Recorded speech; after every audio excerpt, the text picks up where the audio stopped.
Hello বন্ধুরা, আসসালামু আলাইকুম। Welcome back to my channel. আজকে আবারও চলে এসেছি নতুন একটি রেসিপি নিয়ে। পাকা আম ফুরিয়ে যাওয়ার আগেই সবাই এই রেসিপিটা একবার করে দেখুন। একদম দোকানের মতো পারফেক্ট আমের জুস বানিয়ে দেখাবো আজকে।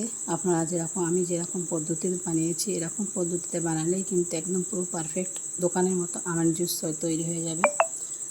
আজকে পুরো ভিডিওটা দেখতে থাকুন, আশা করছি আপনাদের খুবই ভালো লাগবে।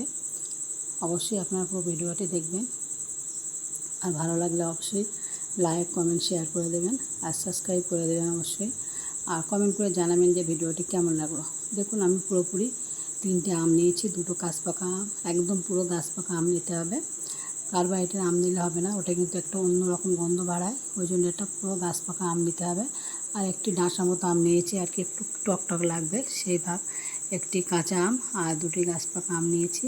এটা ভালো করে পরিষ্কার করে ধুয়ে একদম ভালো করে পিস করে কেটে নিয়েছি। তারপরে মিক্সিতে একটু পেস্ট করে নিয়েছি আমের যেগুলো সব কিছু বার করে, কিন্তু এটা পেস্ট করে নিয়েছি। নিয়ে দেখুন, এটা ছাঁকনিতে একটু ছেঁকে নিচ্ছি, কেননা যে আমের যে বাটগুলো থাকে ওটা কিন্তু ওর মধ্যে কিন্তু চোষ হয়ে থাকে। যতই মিক্সিতে দাও না কেন ওটা কিন্তু চোষ মতো হয়ে থাকে। ওই জন্য এটা বার করে পুরো ফ্রেশ হয়ে যায়। এটা ফ্রেশ হওয়ার জন্য কিন্তু এটা ছেঁকনিতে ছেঁকে নেওয়া। আর না ছেঁকলে কিন্তু জুসটা কিন্তু সেরকম ভালো হবে না। তারপরে আমি কড়াই বসিয়ে দিয়েছি, চলে এসেছি, কড়াই বসিয়ে দিয়েছি। হালকা একটু নুন দিয়েছি, কারণ নুনটা না দিলে কিন্তু ব্যালেন্সটা ঠিক থাকবে না, ওর জন্য একটু নুন দিয়েছি। আর চিনিটাও দিয়েছি, কেননা আমে মিষ্টি হিসেবে চিনিটা দিতে হবে। আম যেরকম মিষ্টি, যদি টকটক আম হয় সেজন্য একটু চিনি বেশি দিতে হবে। আর যদি মিষ্টি আম হয় তাহলে সেই হিসাবে অল্প করে চিনি দিতে হবে, যেরকম নিয়ম অনুযায়ী চিনিটা দিতে হবে।